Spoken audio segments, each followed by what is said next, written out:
Hey, everybody. Welcome, welcome, welcome, welcome, welcome, welcome, welcome, welcome. Well, here in my lovely Brooklyn apartment, I'll be heading to Chicago pretty soon, but one last night here in Brooklyn, and it's going to be good. Got a lot of things to talk about. So hit the like button, hit the subscribe button, hit the notifications bell. Time to get this show on the road. American century. I say that the century on which we are entering can be and must be the century of the common man.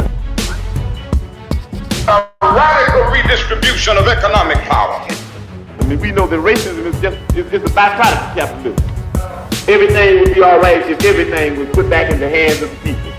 We need a government that will make sure Americans are taken care of and organize the economy to serve the people, not the profits of a wealthy few. We now have the techniques and the resources to get rid of poverty. We got to start getting out there with the people. Get out of the movement and get to the masses. We need a government of action.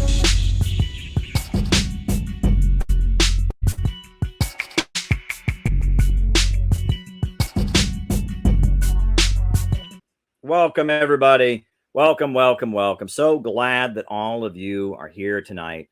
Got a lot of great things to discuss. The way we do the program here is that I give my opening remarks. My opening remarks are then followed by the roll call, which is then followed by me answering super chat questions. So if you have something you want me to discuss, by all means, send me a super chat. I've got two of them already. Before the show had even started, two people had sent me super chat questions to answer in the second half of the show. I already wrote them down, believe it or not. I already wrote them down, so I will be happy to answer those questions. So if you have something you want me to talk about in the second half of the show, just send me a super chat and I will do my best to give you an answer. So there you go. I'll be writing them down as I make my opening remarks.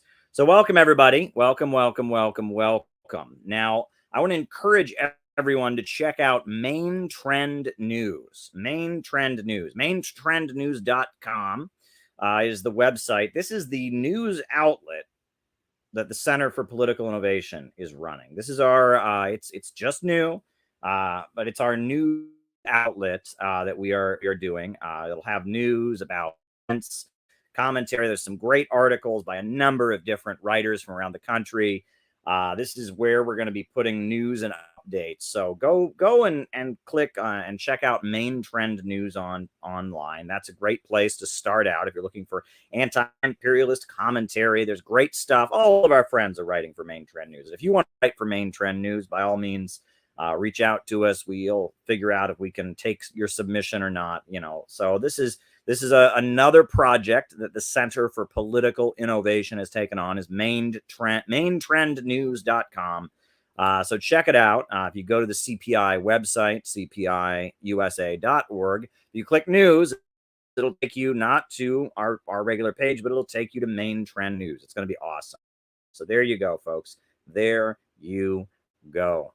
Just wanted to mention that. I also wanted to mention our big event coming up in Chicago, August 6th. It's gonna be awesome. Tara Reid will be there speaking. Garland Nixon, the great radio host, will be there speaking. Peter Coffin and Dan Kovalik, both awesome individuals, will be there speaking. It's going to be great. I'll be there. Lots of Center for Political Innovation folks, friends and allies will be there. So be there. Jimmy Dore announced it on his show, from what I understand. So that's really awesome. We really appreciate that. We love Jimmy Dore. We love Jimmy Dore and all the work that he does. It's going to be great. It's going to be great. The room holds 200 people, and it looks like we may fill it up. So that'll be great. Doors open at 1 o'clock. It's at the Hyatt Regency in Deerfield. So be there. Be there. It is going to be great. It's going to be awesome. So welcome, everybody. So glad to have you all here tonight. So glad we can be chatting here. Plenty of great things to discuss on this lovely program tonight. It was Steph, who announced it. Well, great. Steph is awesome, too. We joked with Steph.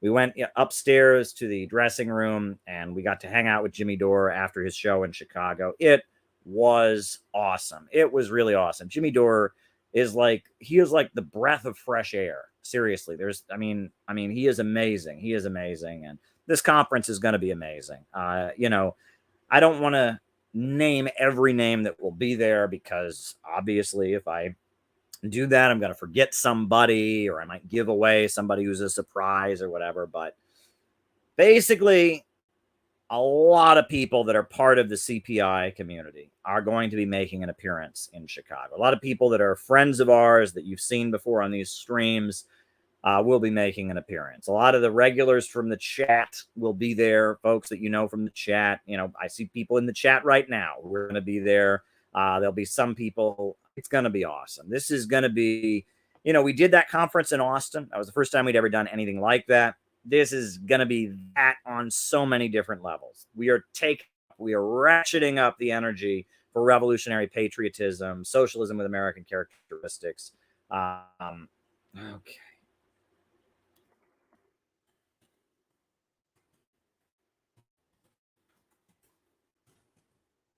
Writing it down. It's going to be an awesome, awesome time. So please come. It'll be Hyatt Regency in Deerfield. Doors open at 1 p.m. Here, maybe I'll put the announcement up on the screen here. Hold on. I'll put the announcement up on the screen just to make sure you know that. I'm heading into Chicago tomorrow. I'm headed out to Chicago, and we will be making sure that this event happens. I've got a lot on my plate. I haven't been this busy in a long time, but that's good, because I'm busy doing something I believe in. I'm busy spreading anti-imperialism and patriotic socialism. There's nothing I would rather be busy doing. There you go, folks. Unite against the imperialists. August 6th, Chicago, Hyatt Regency, Deerfield. It's going to be awesome. Why don't they ever lump Socialist Equality Party in with patriotic socialists? Very good question. Why don't they lump?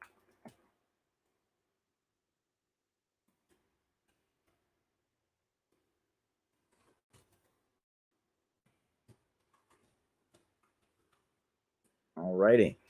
Very, very good. Good stuff, folks. Good stuff. It's going to be awesome. It's going to be awesome. If you want to make a donation, and we have gotten so much support, people have really stepped up to the plate to help us out. We needed some last minute donations just to make sure it went smoothly, and people stepped up to the plate. And I am so thankful for that. Members of this community are awesome. I can really count on people in this community. I really can count on you folks. And thank you, Troy. We can count on each other. We have each other's back here, right? When we need each other, we have each other's back. And people have stepped up to the plate. I want to thank everyone who's done that. Many of the folks wish to remain anonymous, so I'm not going to name names on this stream. But, people have really stepped up to the plate to help us out and done a great job. So we thank you. If you still want to give a donation, CPI events on Cash App. That is where you can send us a donation, or you can Zelle me. Just Caleb Maupin at Gmail. That's where you can Zelle us. If you want to send us a donation to help us make this event happen, it is going to be awesome. I think we have a better poster. So why don't I pull up the better poster for this event? There's a better poster for this event I'm going to pull up. I'm going to pull up the better poster, right? That's the good poster. That's a good poster. And I believe Robert made it. Robert Lawrence made it. He did a great job. But we also, now that, we know who the speakers are going to be and what picture the speakers want to have used and all that, we have the better poster. So why don't I pull up the better poster? I'm going to pull up the better poster, and then we can move on to our important topics. We're going to pull up the better poster, So let me get the better poster. I believe this one was made by, if I'm not mistaken, I believe it was made by Ryan from Class Analysis, who's awesome as well. Who's an awesome, beloved member of our community. Gave a great talk at our conference about socialism with Chinese characteristics. It's going to go up on the web soon. Great class that he gave. And I think he's going to be there in Chicago as well. I mean, basically, if someone's part of this community, I would say there's about a 90% chance they'll be there. I mean, everybody's coming out for this. This is something we're going to do, and people don't want to miss it. So let me just pull up this other poster. All right. Pulling it up. All right. And now now I am going to go into StreamYard, and I'm gonna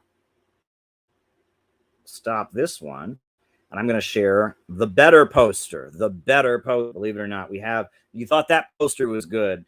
We have got a better poster. We've got a better poster made by the great Class Analysis Ryan, great member of our organization and our community. All right. And here is the better poster. The better poster. Very, very good. The better poster. It's going to be awesome, folks. It is going to be awesome. I sound like Donald Trump right now. It's going to be awesome, folks. Oh my God, it will be the best conference ever. They had conferences before. They're nothing compared to our conferences. It's going to be amazing, folks. It is going to be amazing.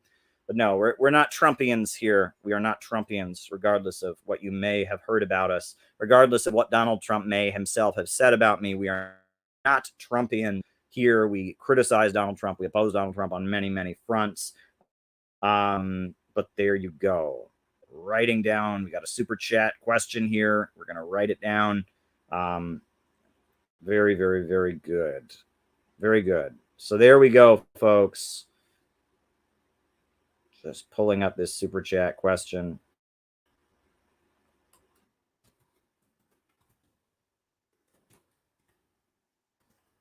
Very good. Wrote it down. Good stuff, folks. Good stuff. Great to have all of you here. It really is. And I love our community. I really do love this community. The amount of support we have gotten to make sure this conference goes well blows my mind. We have like the best people that come around the Center for Political Innovation. We attract the best people. I don't know what it is, but it's something about the message, the optimism that we have here, the focus on actually learning our history, the history of our movement. We attract the best people here. We really, really do. We attract people who really love what we're about. And so I'm really, really glad, really, really glad for all of you. So anyhow, I will get to my opening remarks. Just wanted to get that out of the way, get that off my chest. So folks, you may not recall, but we on this channel, we have nicknamed Joe Biden Starvation Joe. The starvation president, Starvation Joe, the starvation president, because Joe Biden has made killing people through malnutrition a policy of his administration. And I don't know how he gets away with this. If Trump did anything like this, there would be outrage about it. But because it's a Democrat who does it, people just sit back and accept it because it's done in the name of environmentalism and degrowth. Everyone's all okay with it. But Joe Biden has made killing people via malnutrition the policy of his administration. The first place that Joe Biden enacted his starvation policies was Afghanistan, when he abruptly pulled the U.S. military out of Afghanistan. He froze all of the Afghan government's money. And in the middle of the winter, in the middle of a food crisis, he froze all of their funds. He gave the money to the 9/11 victims, even though Afghanistan had nothing to do with 9/11, nothing to do with 9/11, which was utterly, utterly horrendous. Absolutely, David. I can't wait to meet you in person. Wow, thank you, David. And he froze all of Afghanistan's money, and then he gave it to the 9/11 victims, even though Afghanistan had nothing to do with 9/11. And he basically caused death via malnutrition in Afghanistan. It was a horrendous thing. And it was shocking to watch the mainstream media and the liberals just sit back as Joe Biden starved people in a developing country. And it was wild that these folks, the mainstream liberals, they were fine with it. The Communist Party USA, they were fine with it, right? The main threat is always Trump. Right, the Freedom Road Socialist Organization and the Party of Socialism and Liberation and the Workers' World Party. These folks were just fine with it, right? Because the main threat is Trump. The main threat is Republicans. Republicans are racist. Republicans say naughty words. And if you read any of the publications by the mainstream left, they were focused on Republicans are racist, Republicans say naughty words, Republicans are transphobic, Republicans are religious, Republicans aren't, they aren't following all the rules of LGBT, and they're using the wrong pronouns, and that's who we have to fight. I mean, it's like, I've never seen anything like this. Joe Biden, after 20 years of military occupation, pulls the United States out chaotically to create a crisis in the country. He then freezes their money and creates a crisis of malnutrition in Afghanistan. And these folks, they're too busy protesting Donald Trump. I mean, it's pretty unbelievable, but it gets better. So then Joe Biden, as we now are aware, was presiding over huge amounts of inflation. As we started coming out of the pandemic, the price of everything started going up. The price of gasoline started going up. The price of food started going up. All right.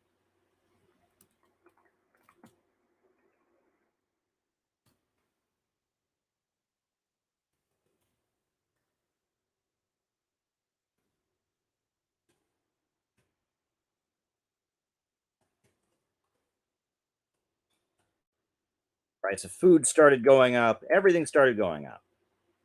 And Joe Biden was the president, and everything started going up. And so what did Joe Biden do? Did he implement a wage and price freeze like Richard Nixon? No, didn't do that. Talked about it maybe, but didn't do that. He could have done that. With an executive order, with a stroke of a pen, he could have done that, but he didn't do it.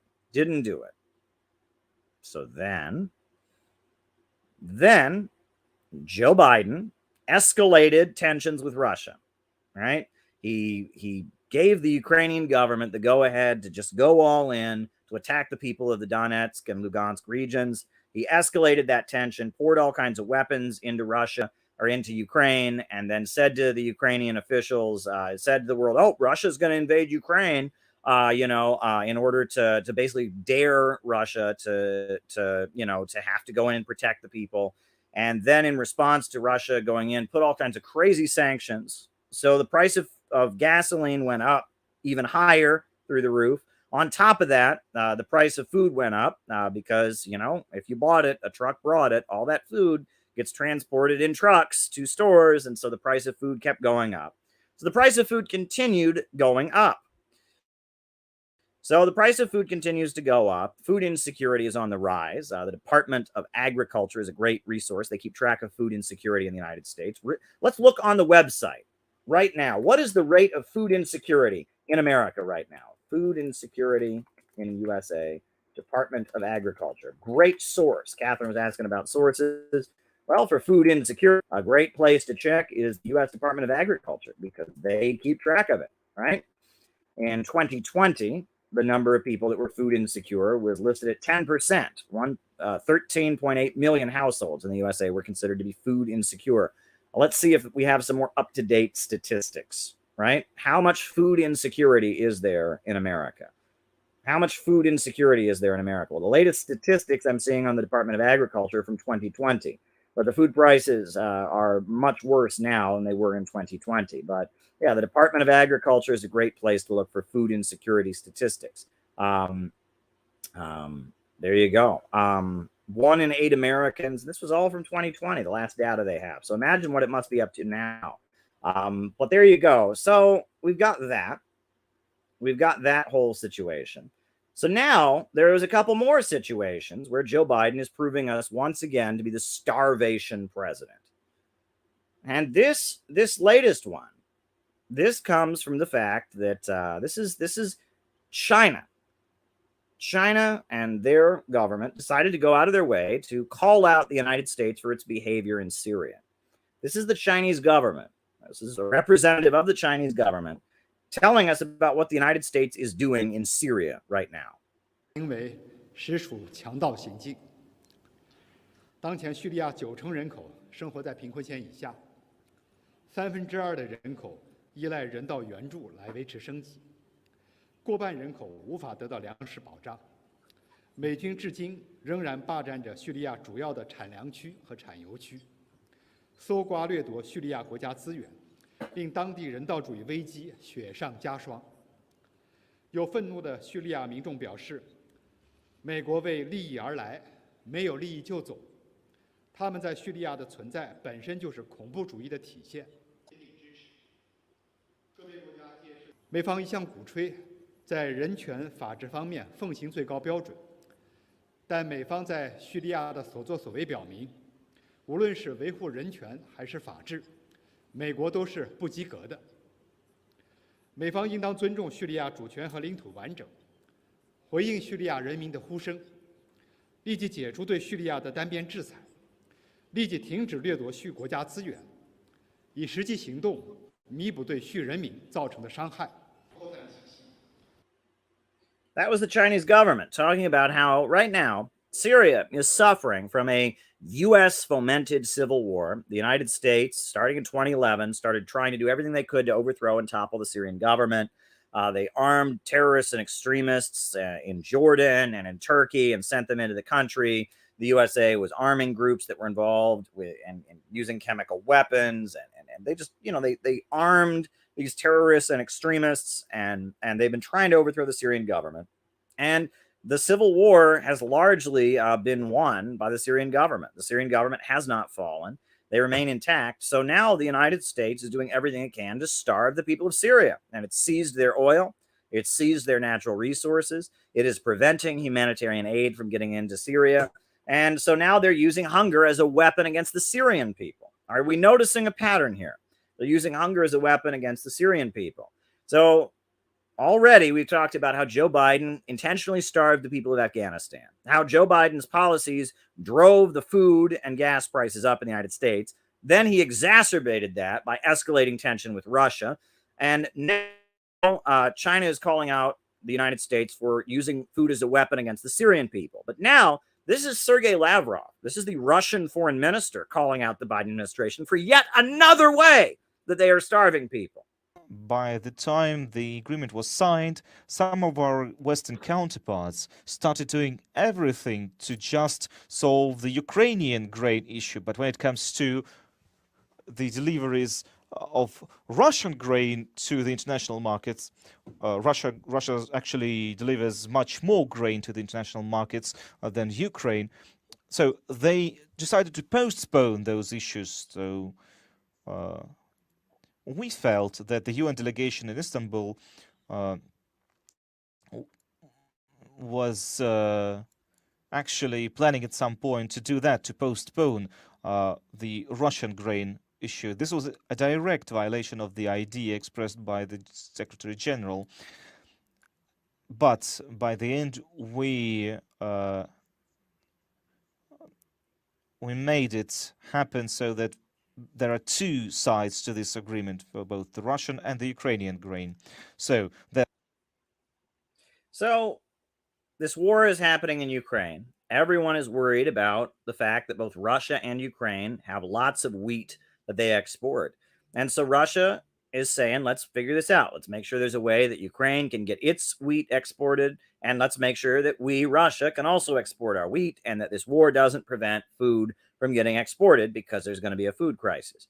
So the United States, apparently, they were happy to help Ukraine export their wheat, but they refused to allow Russia to export their wheat. And they didn't want to solve the crisis. They didn't want to enable Russia to be able to export their wheat. And Russia, way bigger country than Ukraine, Russia has way more wheat. They were trying to prevent Russian wheat from getting onto the international markets. So at this point, we got how many different ways is Joe Biden a starvation president? Afghanistan, blocking their food, freezing their funds during the middle of a food crisis, driving up and exacerbating the food and hunger situation in the United States, escalating with Russia, which further drove up global energy costs and food costs. On top of that, in Syria, stealing the Syrian people's resources, preventing humanitarian efforts, exacerbating the food situation in Syria. Now trying to block Russia from sending their wheat around the world, preventing Russian wheat from getting on to the international markets.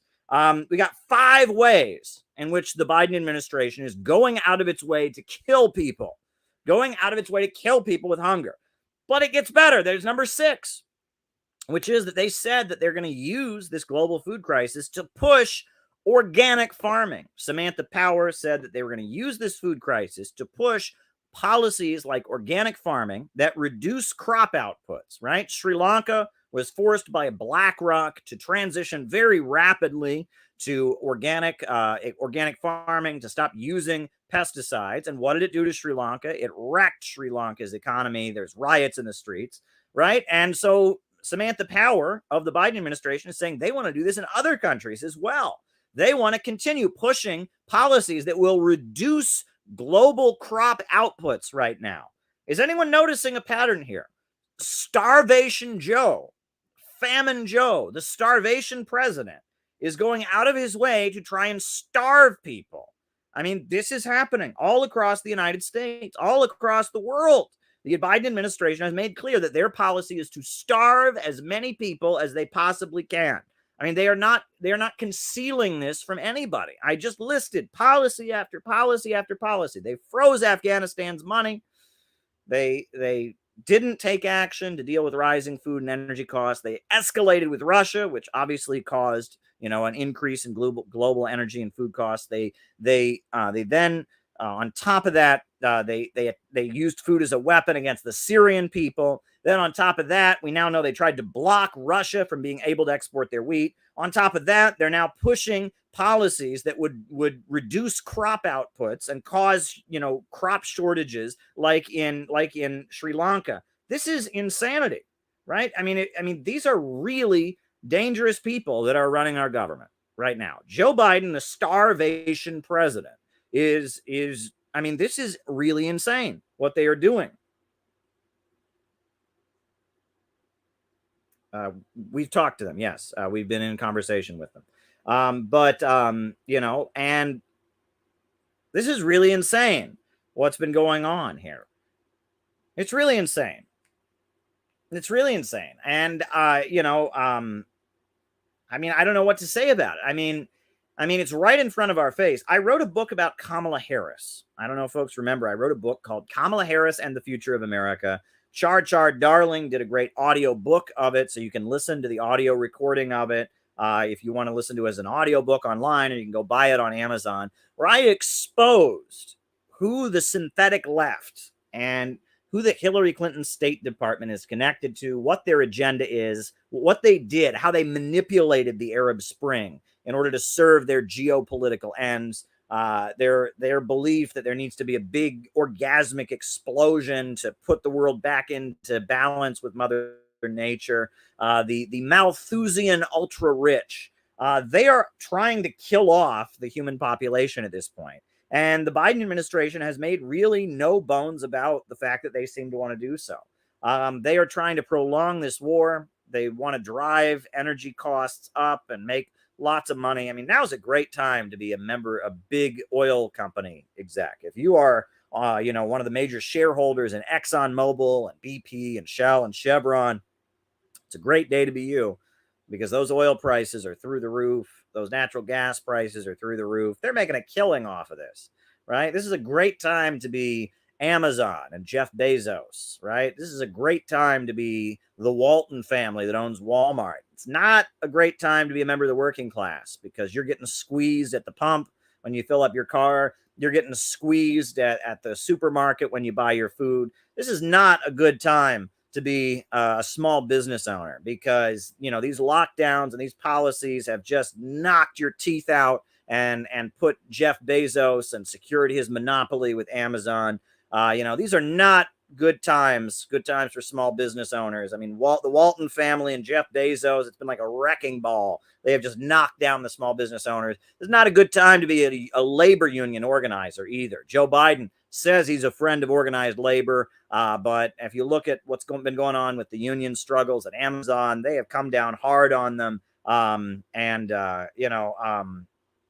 It's pretty ridiculous. I mean, this is the ultra rich that are trying to exacerbate this crisis and get everything out of it they possibly can, right? They've got a war with Russia and they're wrecking Russia's economy. They're driving the oil prices up. They're driving the price of food up. They are, agribusiness, the giant agribusiness corporations like Kraft and others are making a killing off of these high food prices right now. It is maniacal. The ultra monopolies, the big monopolies, are enriching themselves at the expense of humanity.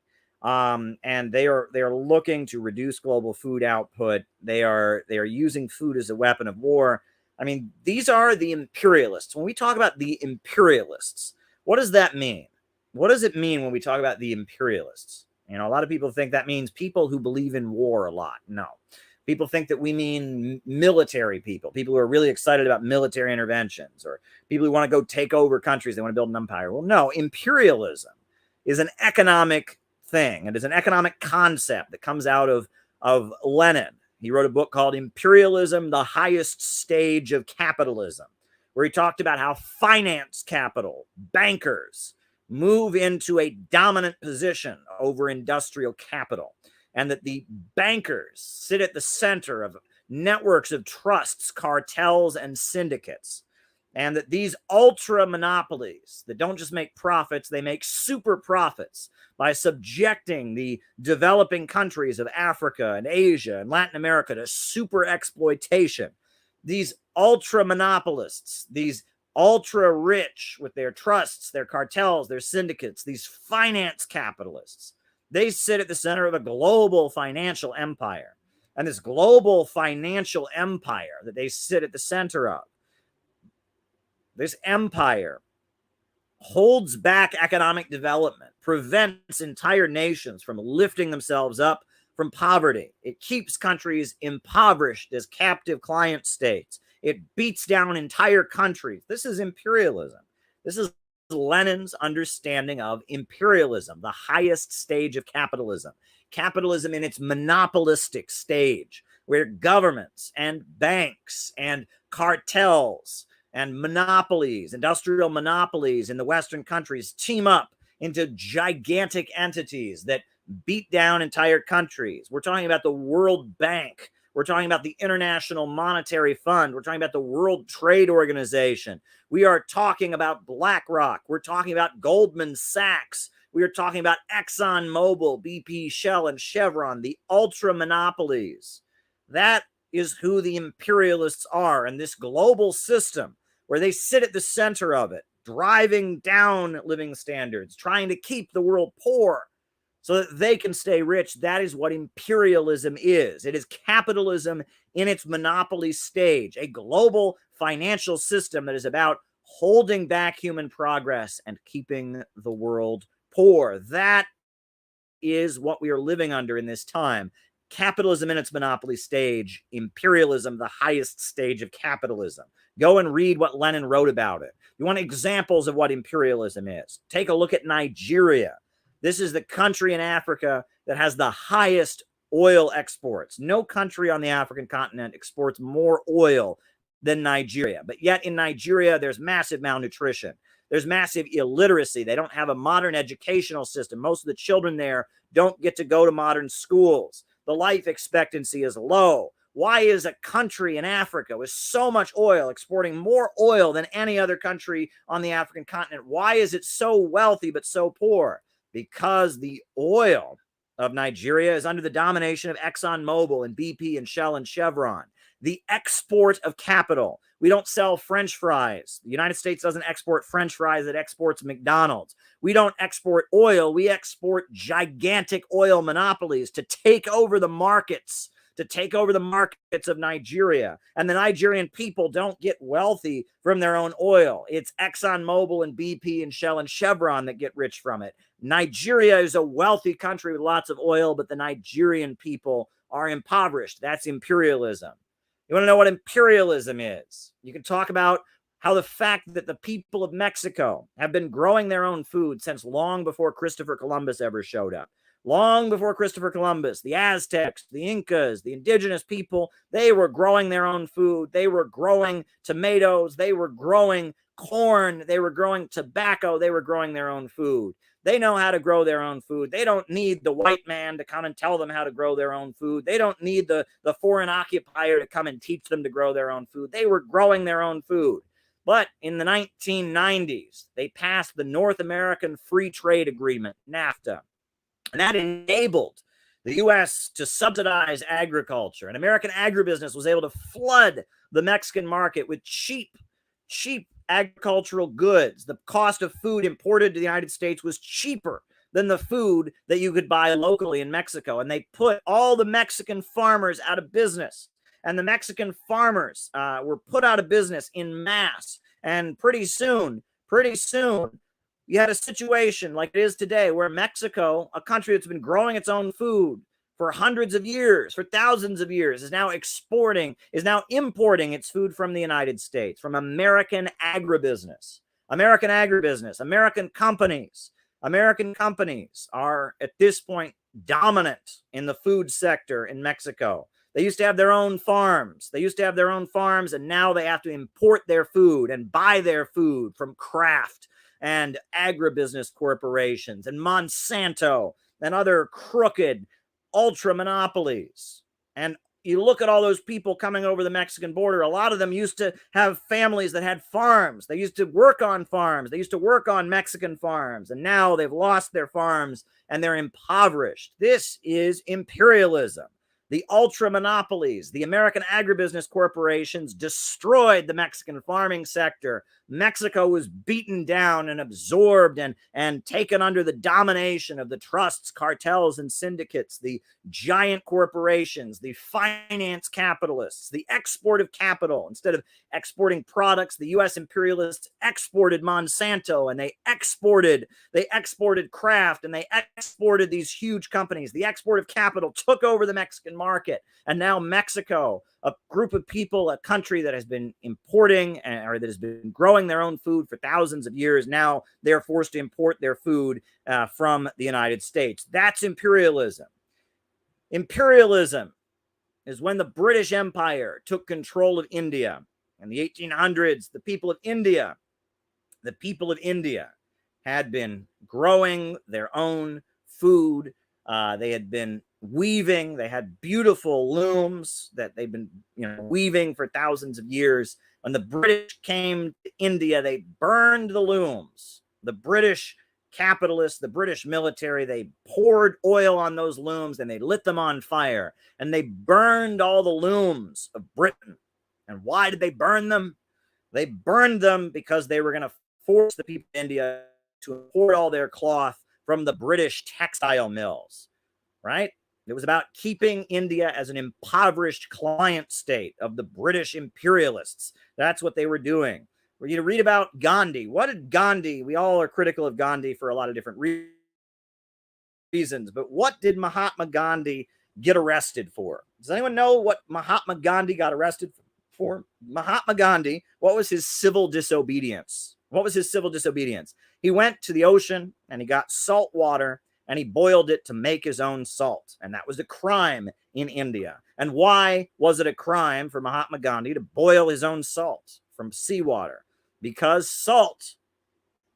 the salt markets were dominated by the British. And there was a law that India had to import all of its spices, all of its salt, all of its pepper, all of its spices had to be imported from British companies. And so by boiling salt water, he was undermining the British domination of India's economy. And that's why they arrested Gandhi for making his own salt. He was defying the imperialists. The British wanted to control the Indian markets, and he was standing up against it.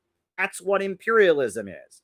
I mean, you want to talk about it, and we'll talk about Joe Rogan. We'll talk about that, John. I'm going to write down Joe Rogan.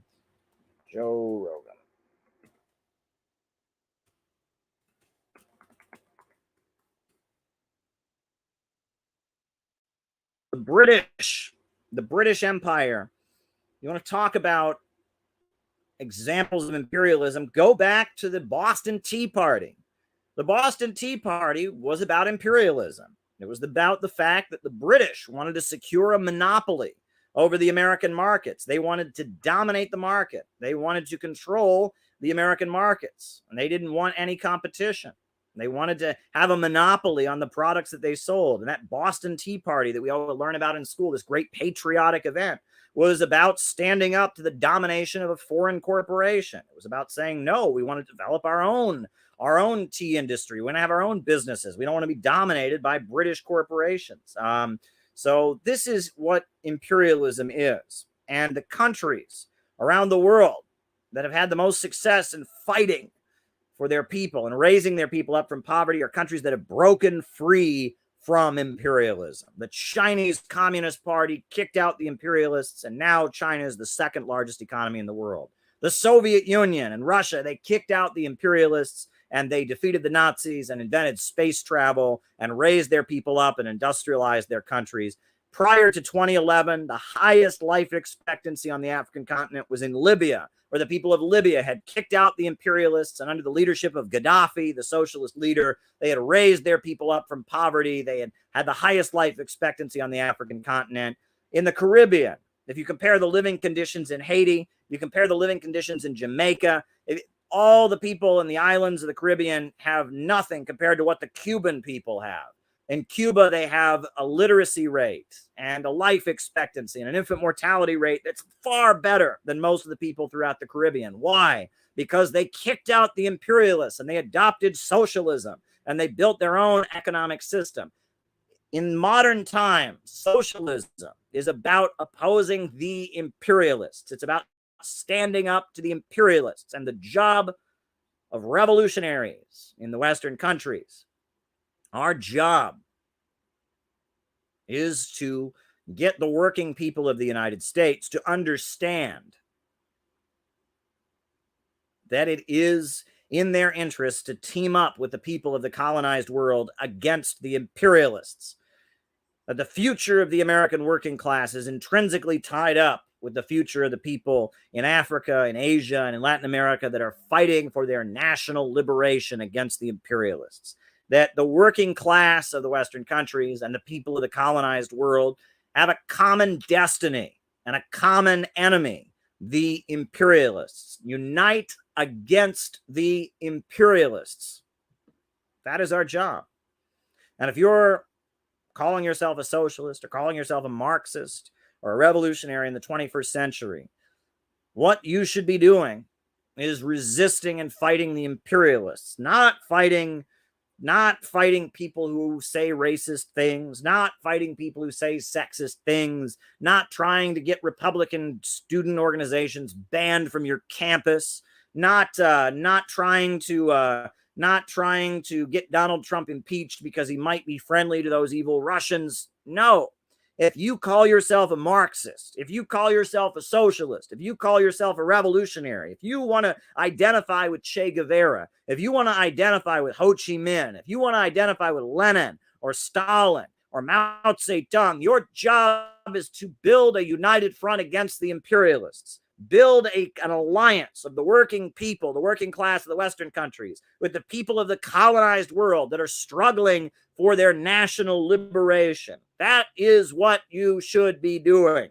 And if you are not doing that, if you're doing the opposite, if you're doing the dirty work of the imperialists and pushing Russophobia, if you're doing the dirty work of the imperialists and trying to give their system a woke makeover and make people think the USA is woke and progressive now, if you're doing the dirty work of the imperialists and trying to beat down the so-called new right opposition and protect the imperialists from the right opposition that they face, if you are doing the dirty work of the imperialists and trying to demonize Russia and China, if you're doing the dirty work of the imperialists and trying to convince us that it's our job to have more censorship on the internet, to give the imperialists more of a monopoly to spread their propaganda, if you are doing the dirty work of the imperialists, you are not a socialist. You are not a communist. You are not a revolutionary.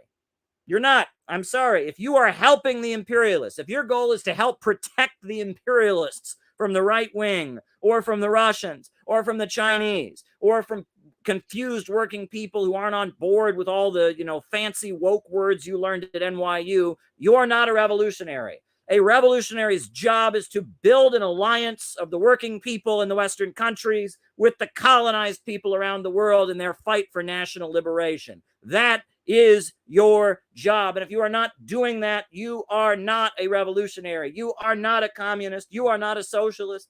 I don't care what you think about Lenin or Trotsky or Ho Chi Minh. I'm not here to have a theoretical and ideological debate with you. I am here to tell you what it is you should be doing, not what you should be believing, not what theories you should develop.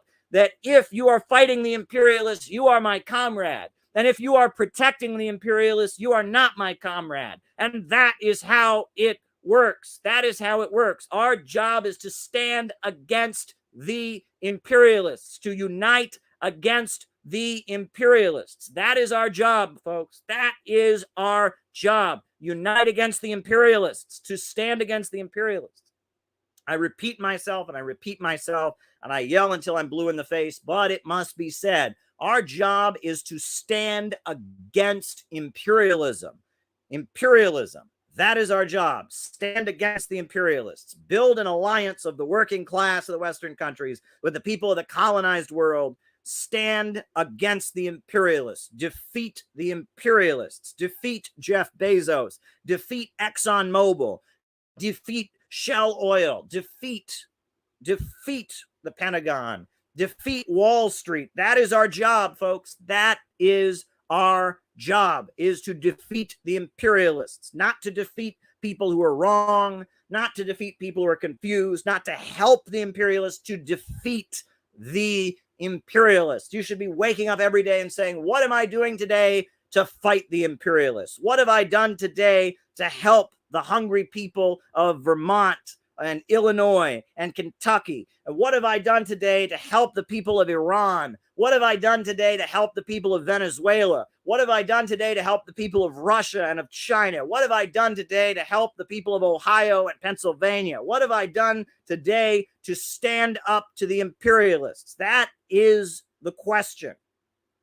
What have you done to challenge the imperialists? Because imperialism is the issue. The ultra monopolistic corporations, the Silicon Valley elite, Walmart, Jeff Bezos at Amazon, BP, Shell, Chevron, ExxonMobil, Goldman Sachs, Chase Bank, the Rockefellers, the Carnegies, the DuPonts, the ultra monopolists that sit at the center of a global financial empire. These are the imperialists. Imperialism is capitalism in its monopoly stage, a global financial system that is driving the world into poverty in order to keep a few ultra-rich corporations wealthy.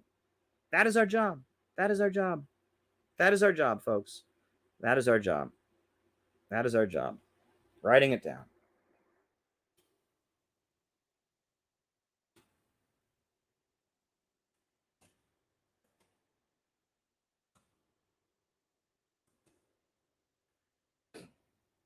That is our job. That's our job. That is our job. That is our job.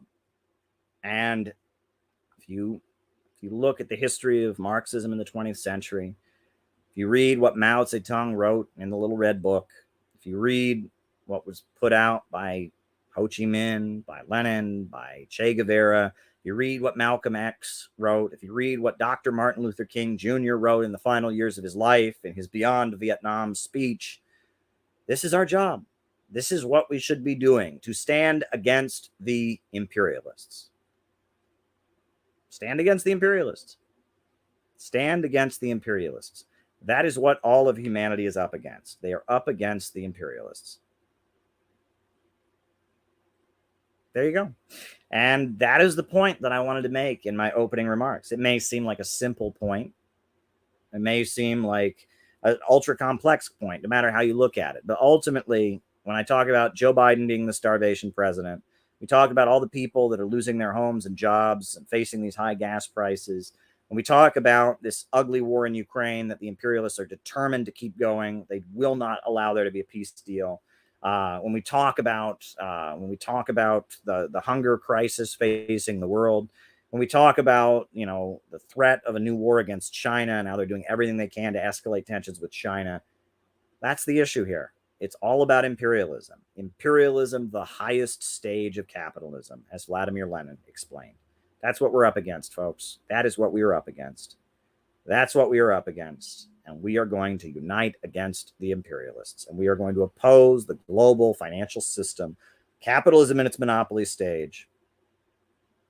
And that's what we're going to do, right? That is what we're going to do. That's what we're going to do. And on that note, I will start taking the roll call. Names and locations. I will call you out as I see you. names and locations. We will do the roll call, and then I'll start answering the super chat questions. The super chat questions that people have. So there you go. Names and locations. Names and locations. I will start answering the names and locations. Names and locations. Who's with us tonight? Names and locations. Names and locations. Who's with us? All right. We got Richard from Woodland. We got Fremont, California. We got Mohsen from Iran. Shoni from Los Angeles. Got Tumani from Tanzania. Very good. We got Wendell from Buffalo. We got Edinburgh, Scotland. Josh in St. Louis, Missouri. We got Hassan in Lebanon. Jordan. We got Ishmael in Los Angeles. Gordy. We got Leon from Oceanside, New York. We got Max in the Catskills of New York. We got Mark in Utica, New York. We got San Jose, capital of Silicon Valley, Dave. We got A Better America in Michigan. We got Hot Legs in Melbourne. We got Kansas City, Missouri, SFT. Very, very good. We got Cecily in Joliet, Illinois. Cecily is with us. Shout out to you, Cecily. We got Auckland, New Zealand. We got Melbourne. We got Che Guevara in New Mexico. We got Connor from Brooklyn. Welcome, Connor. Anna Cortez. Very, very good. Southern Vermont. Chester, England is with us. Very, very good. We got Marcos in Venezuela. We got James in D.C. Catherine in Springfield, Missouri. We got Bingham in the United Kingdom. Nate from the Windy City. Chris Morlock in San Francisco. Shout out to you, Chris. I saw you in the video, I believe, the video of the great rally you did against NATO that happened the other day. We got Carolyn and Dario from Brooklyn. Shout out to you guys. You're great. St. David's, Bermuda. Micah in Las Vegas. BHL in New York City. America, New World. North Carolina. Kendall in San Diego. Good stuff, folks. Good stuff. Good stuff. We got Christian in Northern New Jersey. Shout out to you, Christian. We got John Whitty in Houston. We got Don Pueblo in Colorado. Very, very, very good. We got Zephyr from Eugene, Oregon. Welcome, Zephyr. We got Loyalty Love from NY, Antonio. Shout out to you, Antonio. We got City Williams from Malta. We got Matt in Maryland. We got Cleveland Pirate Alex. We got Yada Yisrael of Chicago. Good stuff, folks. Good stuff. Adele from Wisconsin. We did not forget you, Adele. You're there. Very, very good. No, Abel. You're not Adele. You're Abel. We got Historical Progress, Sam in Chicago. Love your work, Sam. Check out Sam's YouTube channel, Historical Progress. Good stuff on there. We got Keyshawn from Louisiana. Oh my God. It is great to have all of you here with us. It is great. I'll be traveling soon. Rice from Adelaide, Australia. Chase in Houston. Reggie from Bed-Stuy. That's in Brooklyn, isn't Bed-Stuy in Brooklyn? That's one of those New York neighborhoods I haven't been to yet. I don't think I've been out to Bed-Stuy yet. Maybe I have. Ash from Chicago CPI. Welcome, Ash. So glad to have you. Dustin Schlesinger in Cleveland. Very, very good. Dog in MTL. Very good stuff. Very good stuff. Chase in Houston. Shout out to you, Chase. Cedar Park, Texas. Philip Mack. Colin from Greensboro. Shout out to you, Colin. So glad to have you here. MJ in California. Awesome to have you. Dog Sauce in Montreal. Good stuff, folks. Good stuff. I'm going to quickly mention, in case you didn't see me at the beginning, the reason that I am headed out to Chicago is because there's going to be a very important conference coming up in Chicago called Unite Against the Imperialists. And I will be at this conference along with Dan Kovalik and Tara Reid and Garland Nixon and Peter Coffin. It is going to be awesome. So be there. It is going to be great. We got Gillette in San Antonio, Texas. It's going to be great. It's going to be an awesome conference. So be there. We are so excited. I'll be there for the next couple of weeks, figuring everything out. It's going to be awesome. If you want to send a donation to help the conference happen, CPI events on Cash App or Caleb Maupin at Gmail on Zelle. On Zelle, we would appreciate any contributions to help us have our event. People have already stepped up to the plate, and it's been great. It's going to be much more comfortable than we thought. It's going to be an awesome conference. It is going to be really awesome. And those 4 speakers are just the tip of the iceberg. A lot of our friends are going to be there. A lot of musicians are going to be performing. It's going to be awesome. It will be awesome. So be there. Steph shouted it out on the Jimmy Dore show over the weekend, and we are pumped. We are absolutely pumped about this conference that is coming up. It's going to be great. It is going to be awesome. Please be there. Please send a donation to help us do it if you'd like. If you can be there, please be there. It is going to be awesome. It's going to be awesome, folks. We are uniting against the imperialists. That was my opening rant. I took it up to a higher volume. So there you go. There you go, folks. Now I'm going to start answering super chat questions. First one was a question about sources on the Hungarian uprising of 1956. Where can you get information on that? Well, the first book that I will recommend is called The Truth About Hungary by Herbert Apotheker. Now, Herbert Apotheker is one of the most famous scholars of African American history, right? Back in the 1950s, when he was an academic, African American history was not discussed, right? You know, it was among African Americans it was discussed, but in academia there was not an interest in Black history. And Herbert Apotheker was a pioneer of Black history and Black studies. He's a white guy and a communist, but he was an academic, and he was highly respected in his field. And you know, he wrote a number of books about the history of slave rebellions in the United States, about Black nationalism. He was an academic who was a Communist Party member who dedicated himself to studying and publishing writing on the Black freedom struggle. And Herbert Apotheker was also a communist. And so when the Hungarian events of 1956 happened, he wrote a very important book about it called The Truth About Hungary. The Truth About Hungary. And I'll see if there's a PDF, you know, online, because it is a great piece of writing where he basically shows, oh yes, here is a PDF of it. I'm posting the link in the chat. The Truth About Hungary by Herbert Apotheker, who was an important, well-loved scholar of African American history. And he wrote this important book on the 1956 Hungarian uprising, showing that it was not a progressive revolutionary struggle. It was actually the CIA trying to move against the Soviet Union. And he wrote this very important book, The Truth About Hungary. And I just linked the PDF right there by Herbert Apotheker. The Truth About Hungary by Herbert Apotheker. So there you go. If you click that link, you can read a great book on the Hungarian uprising. On top of that, I'm going to drop another document. And this is a document. This is called The Class Character of the Hungarian Uprising. And it's by V. Gray, which was the pen name of Vincent Copeland. And Vince Copeland was a member of the Workers' World Party. He was a Marxist. And he was, at that point, he was in the Socialist Workers' Party, a Trotskyist party that supported the Hungarian uprising. They thought it was a revolt against Stalinism. They were Trotskyists. And so V. Gray, or Vince Copeland, that was his party name was V. Gray, he wrote this document arguing that that was not correct. It was not correct to support the Hungarian uprising. That was dominated by fascist and anti-communist elements. So he wrote this document called The Class Character of the Hungarian Uprising. And I'm dropping that in the chat. The Class Character of the Hungarian Uprising. Now, this is more of a Marxist polemic, but it also gets into who is dominating these forces, you know, who is leading the 1956 revolt. And you'll learn from that document also about the Hungarian uprising and who was supporting it. So both those documents, Herbert Apotheker and his great book, The Truth About Hungary, and V. Gray, Vince Copeland, and his great piece, The Truth About Hungary, or the Class Character of the Hungarian Uprising, both of them will tell you why. It's very clear that the Hungarian events of 1956 were anti-communist. They were dominated by fascist elements. They were dominated by elements that wanted to overthrow socialism. It is true that the Soviet Union made mistakes in how they interacted with socialist Hungary in the 1950s that contributed to strengthening the fascist and anti-communist elements. But ultimately, regardless, the forces behind the 1956 Hungarian uprising were not good. They were not good forces.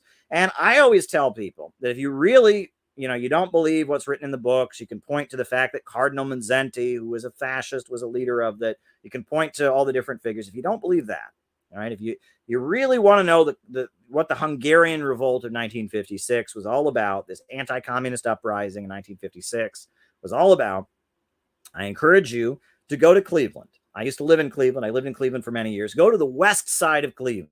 Go to Parma. Go to Parma Heights. Go to Euclid. Go to Lakewood, and go to a Hungarian bar and talk to some Hungarians, because most of the Hungarians in Cleveland fled. Their families fled in 1956. They left Hungary in 1956 because they were part of this uprising. And ask them, say, oh, were you fighting for communism? Were you fighting for workers' revolution? Were you fighting for democracy and all that? And they'll tell you, no, we hate communists. We hate communists. Communists are evil. Communism is un-American. The evil Russian commie dictatorship. They sound just like Miami Cubans. They sound just like the anti-communists in the United States from anywhere else. They are anti-Semitic. They are sympathetic with the Nazis. Those folks, it's very clear the Hungarian Revolt of 1956 was not some kind of democratic socialist uprising. It wasn't that at all. It was an anti-communist, fascist-led uprising against socialism. And the Soviet Union sent its military and put it down. And the Soviet Union made mistakes in Hungary that contributed to the situation. But there you go. There you go, folks. There you go. So there you go. I mentioned that. Herbert Apotheker, etc. Shout out to Sabi Sobs, who's in the chat. I love your work, Sabi. You're doing great stuff. You're an anti-imperialist. You're fighting for Medicare for all. You're an ally of Jimmy Dore, and you're great. I love your work, Sabi Sobs. I'm so glad to have you on here. And Putin's recent comments about a multipolar world. Look, it's very clear, right? Russia is in an interesting spot. So Russia, not a socialist country. Not a socialist country. Not, the Communist Party is not in power anymore. Marxism is not the state ideology. But they are very proud of Soviet heritage and the fact that they defeated the Nazis. They made such a big contribution for defeating the Nazis and liberating the concentration camps. They invented space travel. They're very proud of their Soviet history. On top of that, Russia's economy was a wreck in the 90s. It was free market in the 90s, privatized things. It was a mess. But the way Putin fixed it was by reasserting government control over oil and gas, right? And so they have a state-run energy sector. So they have state-run oil with Rosneft and state-run natural gas with Gazprom. And by having the government control the energy resources and using that money to subsidize the other industries, that's how they've stabilized their economy. Plus, at this point, Russia's economy, especially since this conflict started, Russia has at this point become very, very economically closely tied in with a number of socialist countries. Primarily, of course, being their neighbor on the border, they're the other Eurasian superpower, China, but also Vietnam, also Cuba, also Venezuela, also Nicaragua, also, so Russia is closely tied in with the socialist countries of the world. Plus, they have an economy that's pretty much centered around the state. Plus, the Communist Party is the second largest political party in the government. The biggest party is called United Russia. The Communist Party is the second biggest party. The third biggest party is the Liberal Democratic Party. So at this point, it's hard to say. You can't look at Russia and just be like, that's just ordinary capitalism. It's clearly not. It's clearly not that, right? There's a big market sector in Russia. They have not, the Communist Party is not in power. They're not restoring the Soviet Union or anything like that. But it's very clear. It's very, very clear that Russia is so intrinsically tied in to the global anti-imperialist bloc of countries and economies. Russia, you can't call Russia fully capitalist at this point, right? You can't call Russia just another country. I mean, Russia, when they're so intimately connected with socialist economies around the world, when their economy is centered around government-controlled industry, when the Communist Party is so big and influential, when pride in Soviet history is so massive, when I mean, at that point, Russia is something different, okay? I wouldn't say it's a fully socialist society. It is a Bonapartist government, right? Because there are a lot of wealthy capitalists that have a lot of influence in the Russian government, etc. But it is a form of Bonapartism that is so intrinsically dependent on socialism, right? That you could say that Russia is a vital part of the emerging global united front or popular front against imperialism. Russia at this point is way more pro-communist and way more pro-socialism than any other capitalist government has ever been in history. I cannot think of a capitalist government in a major country that has ever been so intimately, financially, politically, and economically tied in with socialism, right? So at that point, you basically have to say, okay, all right, they're not run by the Communist Party. They did have a counter-revolution. It's not like a quote-unquote workers' state. But to call Russia capitalist, you're clearly missing the boat. And it is a Bonapartist government that is so intimately tied in with socialism, and which socialism is so intimate and tied in with the very identity of the people, with the identity of the state, that Russia is an ally and a friend of communism, if there ever was one, right? And and at this point, Putin is making noise. He's talking way more positively about the Soviet history than he has before. He's meeting with the Communist Party about restructuring their economy to be more socialistic at this point. Their economic relationship with the socialist countries has gotten so much stronger. So Russia is moving in a very good direction in response to the aggression and the brutality of the imperialists. So if you're a communist, you should love Russia at this point. You should love Russia at this point, right? If you're really against the imperialists, you're really in favor of the Communist Party of China, of the Communist Party of Vietnam, of the Communist Party, that is running the revolutionaries in Venezuela and Nicaragua. You should love the communists, in Cuba. If you love the global forces of resistance, look, this was made very clear to me. In 2013, I went to the World Festival of Youth and Students, a global communist gathering. And that's real communists, not Western kids that like to wear Trotsky T-shirts, like to go to protests. It's real communists who run real communist parties that have seats in parliament and have millions of members and have trade unions they control. And, the Communist Party of India, Marxist, the Socialist Unity Center of India, the communists in the MPLA that run Angola, the communists of SWAPO, the Southwest African People's Organization in Namibia, the communists of South Africa.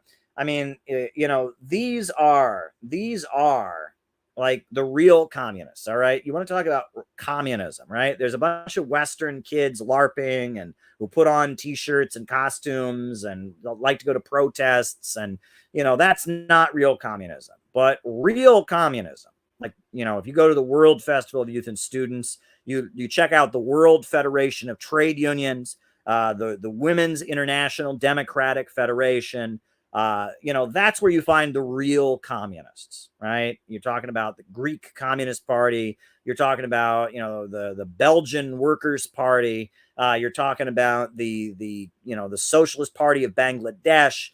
You're talking about, these are groups with millions of people in them that represent real organizations of real working people in their millions, real communism, the folks that are tied in with the Chinese Communist Party, tied in with the Vietnamese Communist Party, tied in with the government of Venezuela, the government of Cuba, the government of Nicaragua.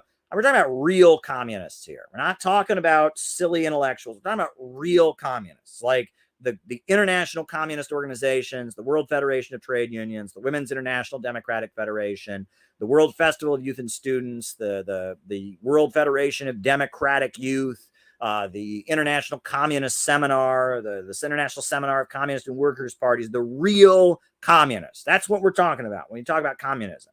I'm not in, your little Trotskyist group on your campus, your little Maoist student club. That's not real communism. All right.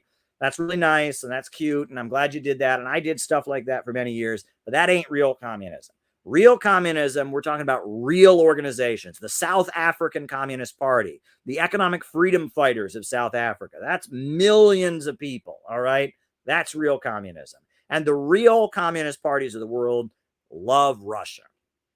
They do. That's just a fact. The real communist parties of this world love Russia. They see Russia as their ally. They speak highly of Vladimir Putin. The real communists of this world, the Cubans, the Cuban communists, they love Russia. The Nicaraguans, the Sandinistas, they love Russia. The Chinese communists, they love Russia. The Vietnamese communists, they love Russia. The real communists of this world, they love Russia. They're economically tied in with Russia. They view Russia as their ally against the American imperialists. Those are the real communists. So if you're interested in what the real communists that actually get shit done and are actually tied to real socialism and real trade unions and have real seats in government and are the real communists, they love Russia. This is just a fact.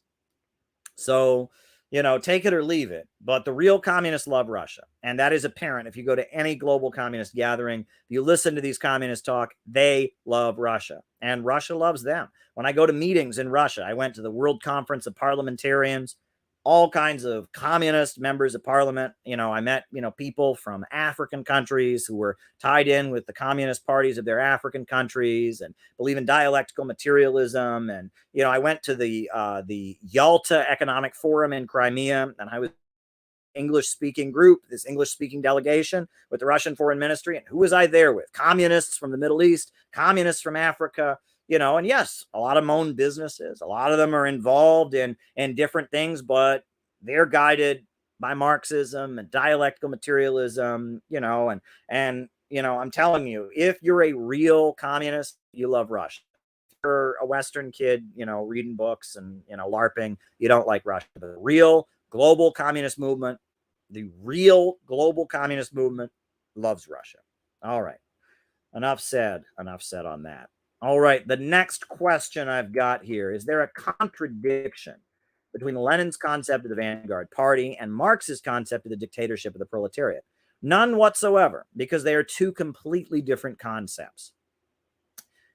When Marx talked about the dictatorship of the proletariat, he was talking about the fact that under capitalism, we have a dictatorship by capitalists, the people who own the banks and own the factories and own the major industries. Those folks, hold on.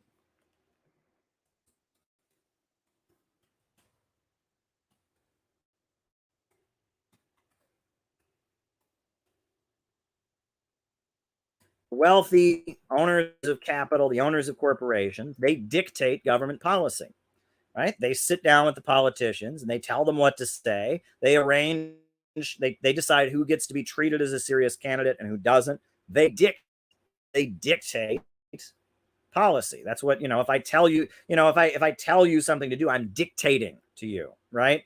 That's what the word dictator means. It means one who dictates, right? Or dictatorship is the ability to dictate, right? And we have the dictatorship of capitalism. So Marx talked about the dictatorship of the proletariat, right? The idea that that we want to change that. And instead of having a dictatorship of capitalists, we have a dictatorship of the people, the working class, those of us who sell our labor power, people who work 9-to-5 jobs, people who work for a living. The working class, they should be the class that dictates, the majority of the people.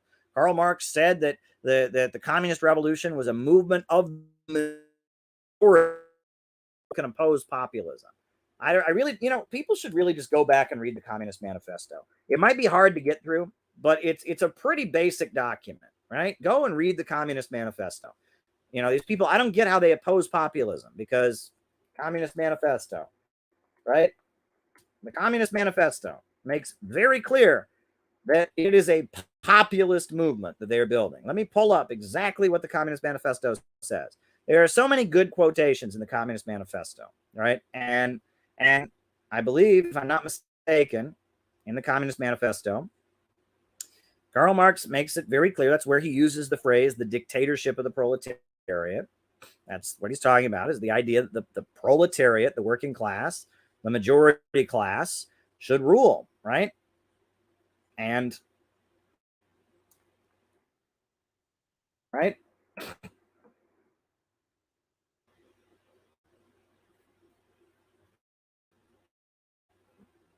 you look at the quotation here, I'm pulling up the quotation.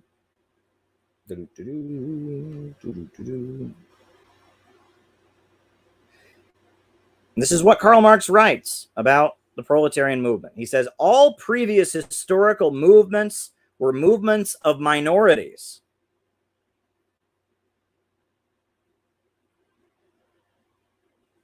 All previous historical movements were movements of minorities or in the interests of minorities. The proletarian movement is a self-conscious, independent movement of the immense majority in the interests of the immense majority. Now, I'm going to put that quote in the chat,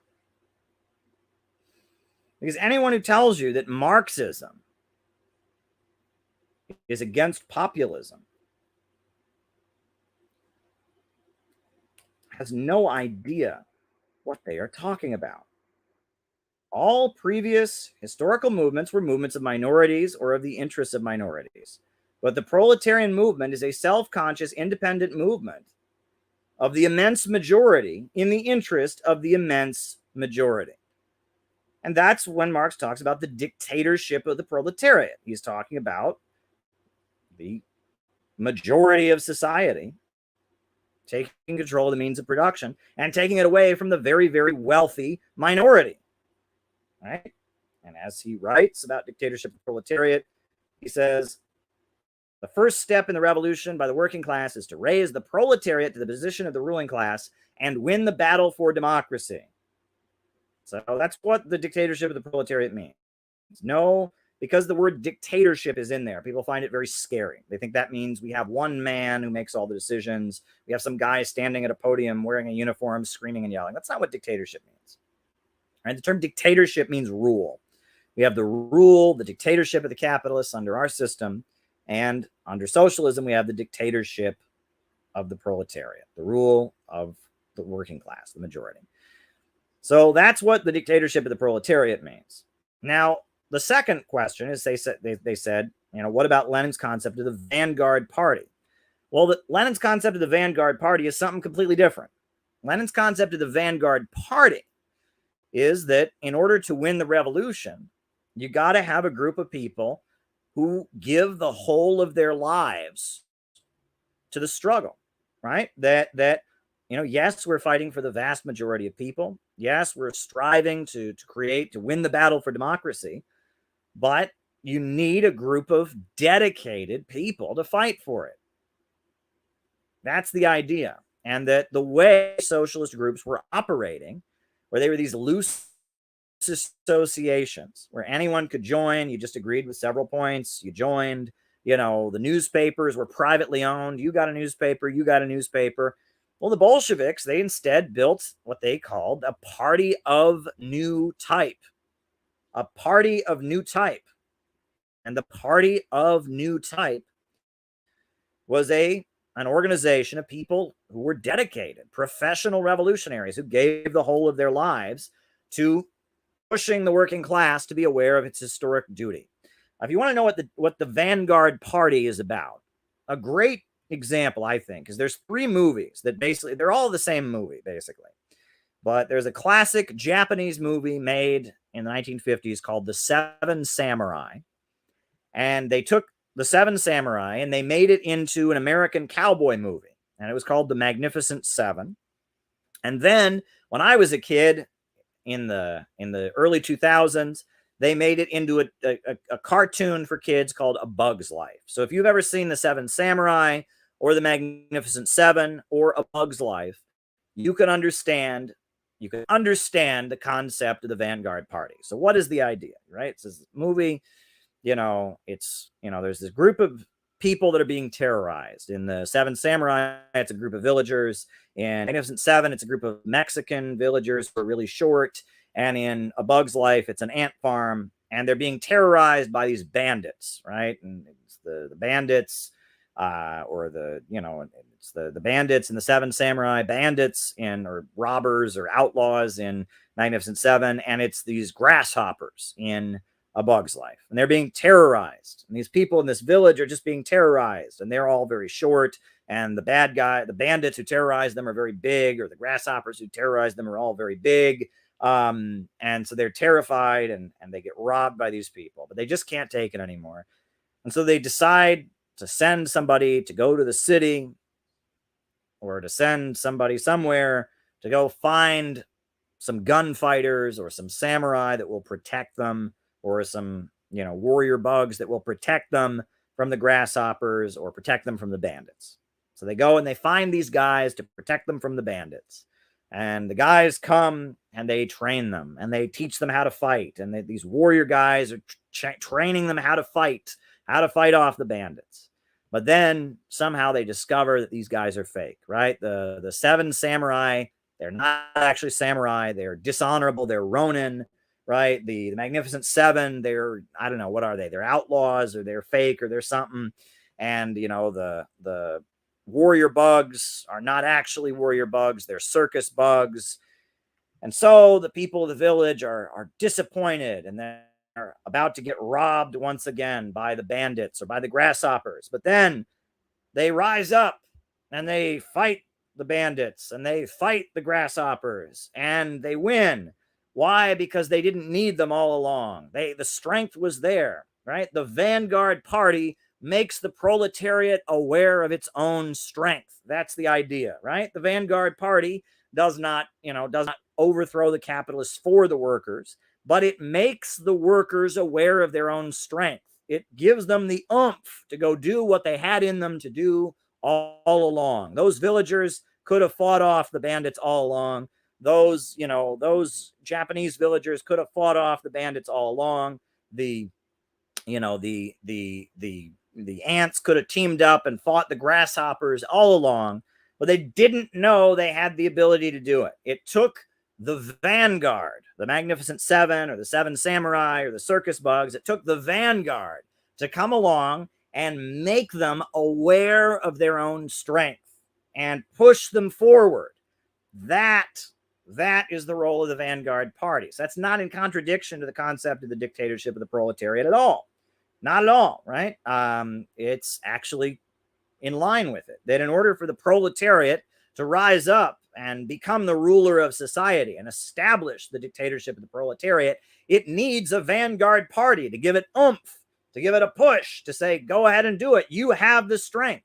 Our job is not to make the revolution for the workers. It's not to go out and be terrorists or left adventurous and make the revolution for the workers. No, on the contrary, our job is to go and make the working class aware of their own strength. And how do we do that? We do that by putting forward demands and saying, why don't we have oil and natural gas under public ownership? Why don't we have a government that rebuilds America instead of fighting wars overseas? Why don't we have a public banking system? Why don't we have an economic bill of rights? The job of the vanguard party is to make the proletariat aware of its own strength and push forward the proletariat to make the revolution in and of itself. That is the idea. And if you want to go find out about Lenin's theory of the vanguard party, go watch A Bug's Life, go watch the Magnificent Seven, or go watch the Seven Samurai, and you'll learn all about it.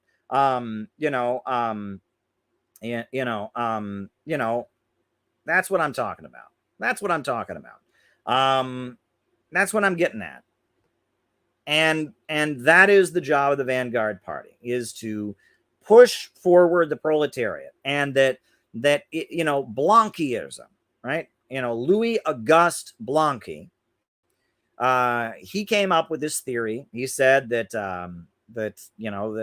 we can just have a military coup and we'll announce communism from above. Karl Marx didn't agree with Louis Auguste Blanqui. And then there was another theory called Punchism, right? And they talk about left adventurism. All of these are theories that say that a group of revolutionaries can make the revolution on their own. Lenin's theory of the vanguard party says, no, you need a group of fanatics who dedicate the whole of their lives, and that they can make the broad masses of people aware of their own strength. That's the idea. So there you go. No, they are completely compatible concepts. Next question. Why don't they lump the Socialist Equality Party and the World Socialist website in with PAXOX? They talk about Lincoln. I don't know. The World Socialist website does great work for Julian Assange. They had rallies. The Socialist Equality Party and the World Socialist website, they do great work for Julian Assange. While they don't, they're Trotskyites, and they have this view where they don't really recognize a lot of the forces around the world as being socialist or whatever. They still do great anti-imperialist work. They're consistent in supporting Assange. They opposed the bombing of Libya. They opposed U.S. intervention in Syria. So I can respect them on some level. They used to be called the Workers' League back in the day. They were Healyites, followers of Jerry Healey, who was a very prominent Trotskyist in Britain. They cut ties with Jerry Healey, and they're the World Socialist website. Joseph North is the leader. What is it? No, David North. David North is the leader. They're an orthodox Trotskyist group, and we don't like Trotskyism here. We have more of the approach of the Chinese Communist Party, the Vietnamese Communist Party, the Cuban Communist Party. I mean, they run a good website and they're consistent for Assange, and I respect them. But yes, they do talk about Lincoln because Marx talked about Lincoln, and Trotsky talked about Lincoln, and Lenin talked about Lincoln. So they're being consistent. I think they don't wave flags the way we do, and they're kind of obscure. I think a lot of people, I mean, they might see somebody handing out World Socialist website leaflets here or there. They might see a video on YouTube. For the most part, they're not as prominent as we are. They don't have public rallies and events and demonstrations. They're a little more, you have to kind of be part of, I don't know, you have to kind of go looking for them. You wouldn't see them. We're everywhere. We're all over the internet, and, we're debating BreadTube, and we're out there on social media, but there you go. All right. Okay. Next question. Do accusations of anti-Semitism get weaponized? Well, sure, but just like any other accusation, right? If someone accuses somebody of something, it can get weaponized, right? I mean, there's a history of that. I mean, look, Israel and their supporters generally accuse people that oppose Israel of anti-Semitism, right? That's a standard argument that if you oppose Israel, you are anti-Semitic. There's a group, there's one of these socialist groups that said that what they call left anti-Semitism is people that say, even, you can criticize Israel, you can disagree with Israel, but if you say that Israel doesn't have a right to exist, then you're anti-Semitic, right? Well, that's ridiculous, right? I mean, sorry. I mean, Israel existing meant stealing the land from the Palestinians, and, one can criticize Israel and the way it was created and the way it existed and not be anti-Semitic. And, so there you go. I mean, these are, yeah, I mean, just like any other allegation. Look, I've heard stories, of groups shaking people down, right? The Anti-Defamation League has a reputation for approaching businesses and celebrities and saying, "Wow, you've been accused of anti-Semitism. If you gave us a really nice donation, that would prove you're not anti-Semitic now, wouldn't it? Right now, we could make a big campaign against you in the media, or you could just donate to us and that would show." I mean, that's the reputation they have. And that a lot of people get accused of anti-Semitism. And then on top of that, there's people that are anti-Semitic, that are blatantly anti-Semitic and get away with it. It shows how selective. Like, for example, Pat Buchanan, right? I mean, he has said stuff about Hitler and World War II that is like shocking, but he's on MSNBC and he's just a Republican. Everyone knows Pat Buchanan's a Republican. It's very weird, right? I mean, it shows that the cancel culture is very selective. You know what I mean? It's very, very selective. They go after some people, they don't go after other people. Look, Twitter isn't real, folks. Twitter isn't real. Let me repeat this. Twitter isn't real. Twitter is rigged. It is completely rigged. And it is set up to highlight certain people and silence other people. And Mila agrees with me, and she's been a victim of this also. It's not real. Certain people get highlighted. and certain people get attacked. Look, if you really want your tweet to do well, make a tweet right now. It says patriotic socialism is fascist. These people are should not be welcome. And it'll shoot to the front and you will get all kinds of likes and support. And if you're, I mean, it's weird. And Haas and I noticed it. It was so weird, right? That it immediately shows up in everyone's feed and they like boost any post that is critical of patriotic socialism. Because I work for RT, because they accuse Haas of being Putin propaganda or whatever. They banned him from Twitch, and and they don't like Jackson Hinkle. And because of that, anyone who says anything critical of patriotic socialism, boom, they like shoot you ahead. It's so obviously rigged, right? Whereas, my tweets generally don't show up in people's feed because I have Russian state affiliated media tagged on my Twitter. Now, as you all should know, I do work at RT. I do work for RT, but my personal Twitter is not linked to RT in any way. I am not verified on Twitter as an RT reporter. It does not say RT in my bio. I'm not tweeting on there as an RT reporter. I'm tweeting on there as Caleb, a guy. And yet they label, I tweeted out the other night, my wife and I, we went to a quinceanera, right? A quinceanera. It was a nice quinceanera in Brooklyn. The girl turned 16 and her whole family was there, a friend of my wife's. It was so nice. It was just a beautiful celebration. So my wife and I, we took a nice picture at the quinceanera. So, Tara Reid, a few other people, they tweeted out the picture of the quinceanera. And every tweet people were showing me, it's a picture of me and my wife standing there in front of like a cake, in front of a fucking birthday cake. And it says Russian state affiliated media. It's ridiculous. It is utterly ridiculous. I'm sorry. Putin did not call me up and say, Caleb, we need you to take picture of wife and birthday cake. I mean, this is ridiculous. It is absolutely ridiculous. But my tweets get suppressed. And Twitter admits that if you have state-affiliated media tagged on your Twitter, you get, I know. It was her 16th birthday. I think in the pandemic, they put it off a year or something. But if you have state-affiliated media on your, if you have state-affiliated media on your, wow, and now I can't get it to go off the screen there. If you have state-affiliated media on your, what do you call it? On your thing, if they've tagged you as state-affiliated media, then they suppress you. So Twitter isn't real. Twitter isn't real, okay? It's not real, right? I am convinced the amount of people on there that are not real, that are troll farms, that are fake, is massive. And real people with real opinions get suppressed. And I don't even think it's real people. I think that it's like all real people, that these bots and these troll farms, it is not real. Look, I went to see Jimmy Dore, right? I went to see Jimmy Dore and it was great. Jimmy Dore is amazing. We went to his show in Chicago, and we had a literature table outside of his show on Friday night. We went to the show on Saturday. It was a great show. It was great. It was just awesome. And the whole time, Jimmy Dore is way bigger than I am, right? I mean, he's got like 1 million followers on YouTube.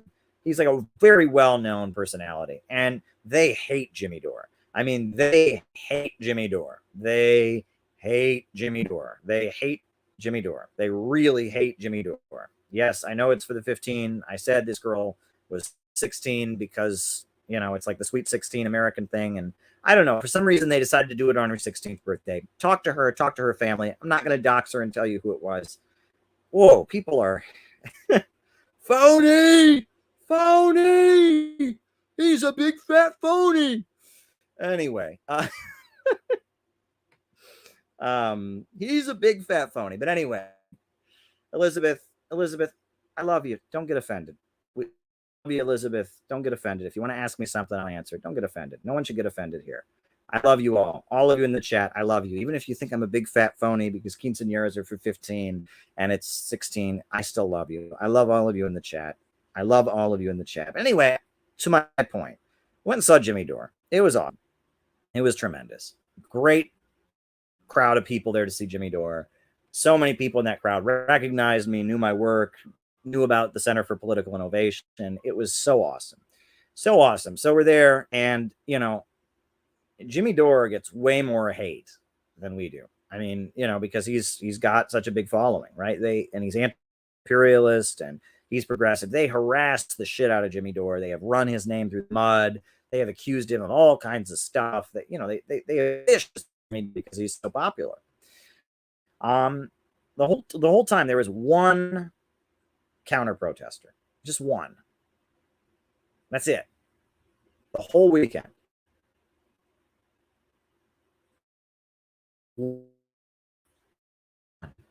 Just one, folks. Just one. All of Chicago, one person didn't agree with Jimmy Dore. That's it. It shows you. It shows you that these, it's not real. It's not real. It's not real. It's not real. Most of the Red-Brown Alliance witch hunters on the internet are not real. They're bots from the Pentagon. They're bots from social media. So there you go. That's all I wanted to say about that. Next question.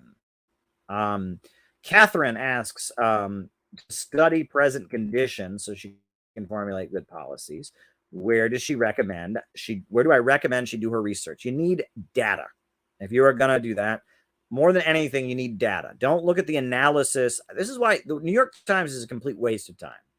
The New York Times is a complete waste of time, in my opinion, because they don't give you the facts. I read the Wall Street Journal, right? Not because I agree with it. I disagree with it, but it gives me the facts I'm looking for. It's like, this is what you're supposed to think. This is the standard American ruling party line. Boom. I know what I'm getting when I read the Wall Street Journal. When I read the New York Times, I read these long, meandering articles that are all about, well, maybe there's a problem with U.S. imperialism, but maybe not. And it's all really complicated. And there's like no facts there. It's all this kind of meandering philosophizing from these highfalutin writers who are trying to prove to you what amazing, smart people they are. And New York Times is a complete waste of time. But if you want to learn information, you need data. Data is what you need. United Nations has a great statistic, UN statistics. I would check out UN, United Nations statistics. I would also check out the CIA World Fact Book. The CIA World Fact Book is awesome. Go check out the CIA World Fact Book. It is awesome, right? Again, just the data, just the raw data. Go read the Library of Congress study. Go read the documents of the Council on Foreign Relations, right? Go read Foreign Affairs magazine. Again, the analysis is going to be shitty, but it's going to have raw data in there, right? That's where I would recommend it. If you want information through which to formulate policies, get raw data, information, data, statistics. That's what you need. And there's like the Bureau of Labor Statistics, right? There's the Department of Agriculture. These are places through which you can get information.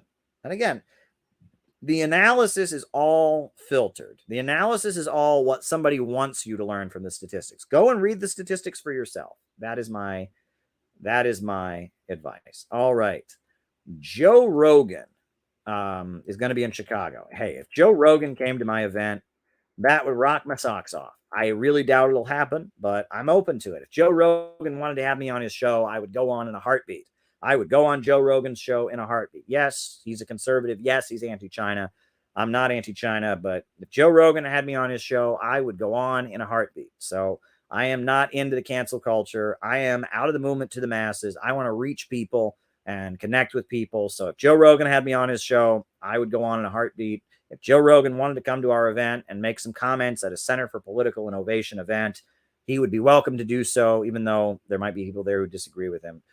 Easy question. So there you go. And yes, we have talked to folks from NLI.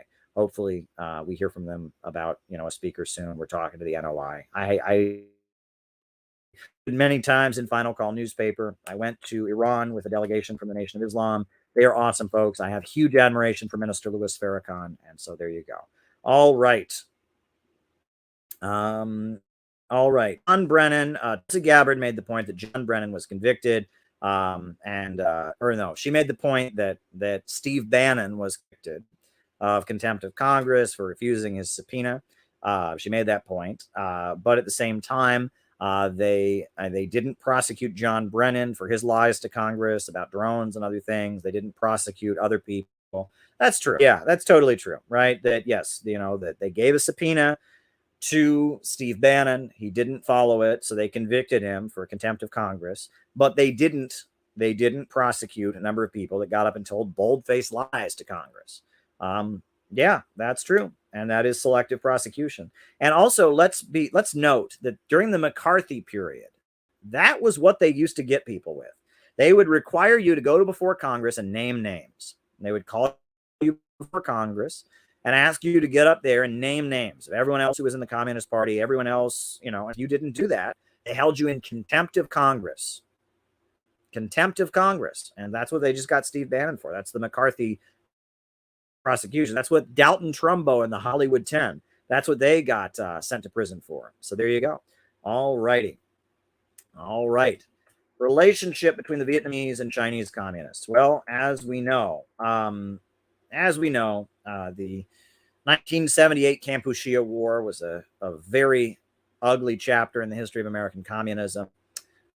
There was a fight between a socialist, basically it was Vietnam fought against Cambodia, which was being led by Pol Pot, and then China invaded Vietnam to support Cambodia. It was an awful, awful moment. We now know that Cambodia was being supported by the CIA. That is well documented. That's a fact now. I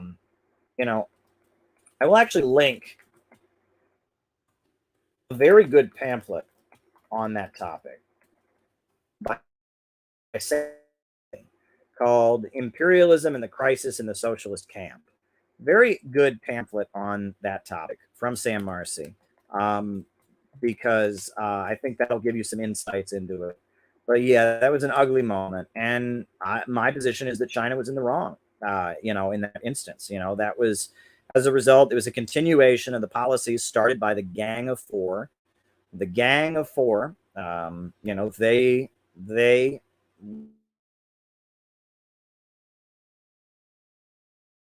not the correct policy, and as a continuation of that policy, China was supporting Pol Pot, and when China was supporting Pol Pot, that led to basically them attacking Vietnam in defense of Pol Pot, and that was not good, and I think that's an ugly episode, and there's centuries of ethnic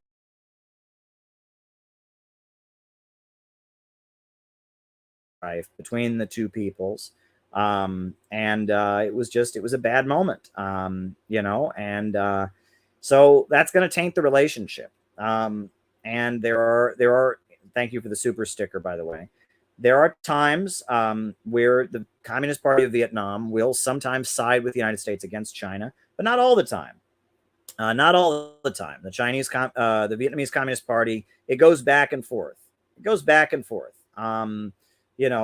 Sometimes they will do that, but other times they will be full on anti-imperialist. I think there are questions in Vietnam about how to relate to China, because of what happened, and that there is tension there beneath the surface. But at one point in 2013, it seemed like the Communist Party of Vietnam was going in a very anti-China direction, but then they shifted, and then it seemed like they were going in a more friendly to China direction. So my hope is that these two socialist countries can get along. I know that there have been mistakes made on both sides. There have been times the Vietnamese communists have been unprincipled and hosted U.S. Navy ships. There have been times that the Chinese communists have been unprincipled. Obviously, the most blatant example was the Kampuchea War. They should never have done that. So my hope is that these two important socialist countries that adopted market mechanisms, my hope is that they can continue to get along. And I will actually I wrote an article about China and Vietnam, and how the strategy of dividing the two countries really comes from Brzezinski, and it comes from Henry Kissinger, and how that was part of the Cold War. I wrote an article called Pushing Vietnam Against China, Kissinger and Brzezinski. And I talk about the roots of that policy. And so I'm going to link you that article. Wow, the internet is being obnoxious tonight, for sure. It is definitely being obnoxious tonight. I know the stream is lagging and cutting.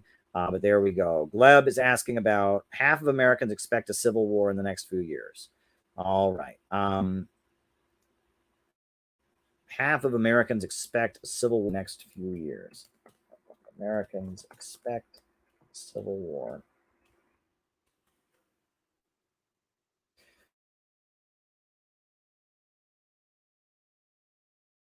All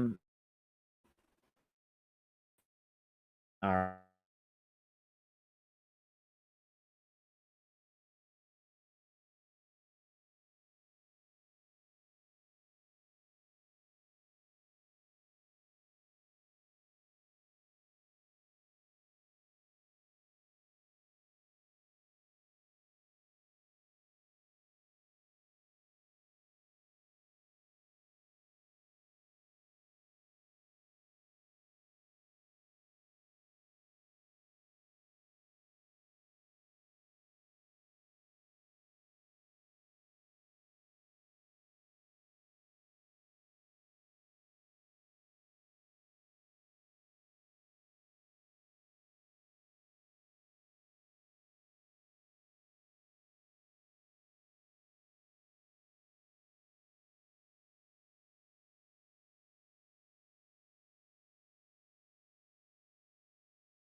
Can you all still hear me now?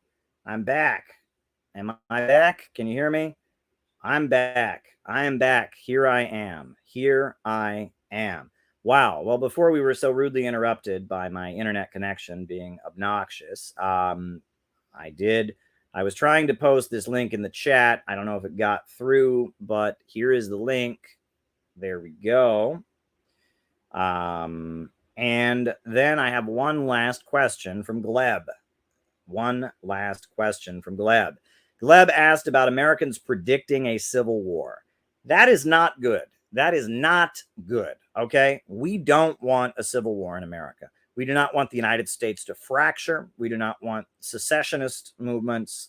Look, we support the right of colonized people to separate. That's different. All right. Now, if the black people, felt that they wanted their own territory, there was a big feeling among black people to have, the black belt as an independent black republic. I would support that. Obviously, at this point, there is not such a feeling, and so I don't advocate that. If the Southwest, the people of the Sun Belt, if they wanted to separate from the United States, I would support their right to do that. At this point, they do not seem to want that. The Chicano people are not calling for the breaking away of the old Southwest from the United States or Aztlan. The same for the indigenous people. If the indigenous people, the Native Americans, wanted to break away and have their own territory, I would be for that. But aside from that, we don't support any movement to break apart the United States, to fracture the United States. We don't support that, because if the United States becomes fractured and atomized, it will be more subject to austerity. That's what the bankers want. That's what the imperialists want. They want a weak divided United States, broken into many pieces, with people hating each other, people in the blue states hating the people in the red states, cultural differences. If we are all divided as a country, then they can rule over all of us and they can force austerity on all of us, right? And that's what they want. Just like they want to break apart Russia, just like they want to break apart China, they want to break apart North America, right? They don't want a strong government to come into office that would start building up the country and raise living standards, bring the people together, unify them around an economic program that would make life better in the country. They don't want that. They don't want that. And so they are actively trying to fracture the United States. They're trying to push a culture war to get, over abortion and over guns. They want a culture war. They want the United States to break apart. And we don't want that. Now, we support colonized people. If the native people want their own territory, fine. If black people or Chicano people want their own territory, that's different. But ultimately, the agenda of fracturing the United States serves imperialism. That's what it serves, right? And we don't want that. We want a strong America on new working class socialist foundations to oppose austerity, to oppose the imperialists, and to oppose the bankers, right? That's what we want, right? We want America united, workers of the world and workers of the United States united, taking control of the banks, taking control of the factories, reorganizing the economy to serve the people, and building up to be more economically prosperous. That's what we want, right? And so it's not good that people are predicting a civil war. That's what the imperialists want, and we oppose it. And that's different than supporting the right of colonized people to sovereignty. That's a different question, okay? And we shouldn't conflate the two. It's one thing to support the right of oppressed people to choose whether they want to integrate or separate. And we support that.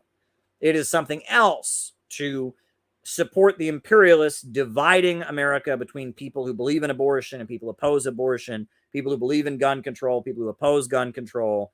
Look, there are big cultural differences. There are huge cultural differences in America, right? We know that, right? And the United States is not a nation. It's not a nation. It's a country, right? There's not an American nationality. There's not an American language. There's not an American culture. There's not an American religion. The United States is not Scotland. The United States is not England. It's not France. It's not Belgium. We're not a nation state. We are a country. We are a country. But as a country, we are economically stronger when we're all on the same page. And that's why the country has been weaker. Look, if you look at the Communist Party, William Z. Foster moved the headquarters to Chicago. He moved the headquarters to Chicago because he understood that Chicago was an industrial city in the heartland. And he wanted, the vision, if you read Towards Soviet America, while they talk about independence for the Black Belt, they do want a strong, unified America, an industrial revolution to raise people up. That's what they want. So we need to be very clear about that. But yes, there are cultural differences, right? We can talk about many different parts of the country. There are cultural differences, right? I'm in New York City right now, which is like the most liberal place in the universe, right? In Brooklyn, and we're in it's super left wing and liberal and cosmopolitan. I'm in a neighborhood, my neighborhood, historically it's an Irish neighborhood. But then in the 80s, it became an Arab American neighborhood. And now it's increasingly a Chinese American neighborhood, in New York City, you go, you got like different cultures and different languages on every block. But you go to other parts of the United States, it's not like that. In the United States, you go to the rural South, right? You will have rural areas of the United States that are all African American, right? You don't have that. In the United States, we think of African Americans as being urban, right? You have African Americans in Cleveland, African Americans in Pittsburgh, African Americans in Chicago. But, in the South, you have rural African Americans, right? Go to Mississippi, go to Alabama. There are, you go to Tennessee, go to Kentucky. There are rural African Americans, right? That's a cultural difference right there. You go to Southern California. You go to New Mexico. Chicano people have their own culture, their own language, their own territory. I was just up in the Pacific Northwest. I hadn't been up there since I was a kid. One time when I was a kid, I went to Seattle, but I was up there to visit comrades up there to talk with Alex, Giovanni, and Elizabeth, and Marissa, and so many great people out there. So many great people up in the Pacific Northwest. Great comrades up there with the CPI. in Portland and in Tacoma and in Seattle. And, they have a unique culture there too. They're really into board games there. Mormonism is very big in the Pacific Northwest because of historically, they're close to Utah and the Mormons and all of that. Mormonism is it's a very big influence on the culture. Obviously, most people up there are not Mormon, but it's a big influence on the culture up in the Pacific Northwest. Different regions of America just have a different way of being, right? They just have a different way. California has its own vibe. Right? I mean, if you've ever been to California, it has its own vibe, right? There's that LA vibe, there's the San Francisco vibe. People talk about Valley Girls and all of that. America is many different things. It is many, many different things, okay? But ultimately, it is in the economic interest of the United States to be unified, and to have a government of action that fights for working families, right? It's in the interest of America to be unified, to have a government of action that fights for working families, right? There you go. I don't know what more to say about it. I mean, if you want to point to cultural differences, many people, I have done a couple stories about this for RT. Many people don't realize this, but I don't know. I bet you didn't know that in 19 US states, corporal punishment is legal in public schools. Did you know that? Corporal punishment is legal in public schools in 19 US states. And if you go to the South in particular, Alabama, Mississippi, Louisiana, Texas,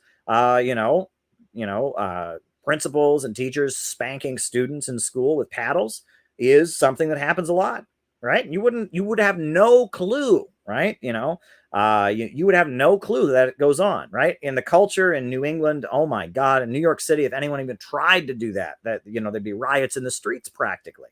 But the culture in Alabama and in Mississippi and in Louisiana, especially in rural areas and small towns, there's a feeling that this is a good thing. Kids need discipline, and there's a kind of a trust in these small towns. They trust the teachers, and they think it's a good thing, right? And the military is a very big part of the culture there as well. You can't underestimate that, and the feeling that kids need strong discipline and harsh consequences, and that's a big cultural difference, a huge cultural difference, right? I mean, think about that, right? And so when you talk about gun control, when you talk about abortion, there are going to be Americans that can't see eye to eye on stuff like that, right? I mean, when people in Mississippi are totally fine with a teacher, taking out a paddle and spanking their kid on the bottom, and in New York City, there'd be riots in the streets over that. Those are big cultural differences, right? And culture wars are not something you're going to win, all right? And we need to get this through our heads, right? People that are anti-abortion, right? You are not going to convince them to be pro-abortion. You're not. Nobody ever goes, oh, a fetus is a life, or oh, a fetus is not, or no one, you're never going to convince them of that. And on the gun thing too, people who grew up with guns in their house, people who went shooting. When I was a kid, my dad, my grandpa, we went and shot the shotgun. When I turned 18, my grandpa gave me a shotgun as a gift. I never had it. I think I just kind of passed it on to my dad and he got rid of it. If you grew up like I did in the Midwest, where everyone's got a gun in their house, there's, guns everywhere, gun control is going to seem like, well, how am I going to protect myself? What if someone's breaking into my house in the middle of the night? Who am I going to call? I'm in the middle of the country. It takes the police 3 hours to get here or something. I need to have a shotgun. And what if I want to go duck hunting? And, and somebody in New York City is like, oh my God, I'm terrified. Someone's going to come to school and shoot my kid. And and it's going to be very hard to get people to see eye to eye on that. But an economic program, everyone's got a wallet, folks. Everyone has a wallet. Everyone has economic interests.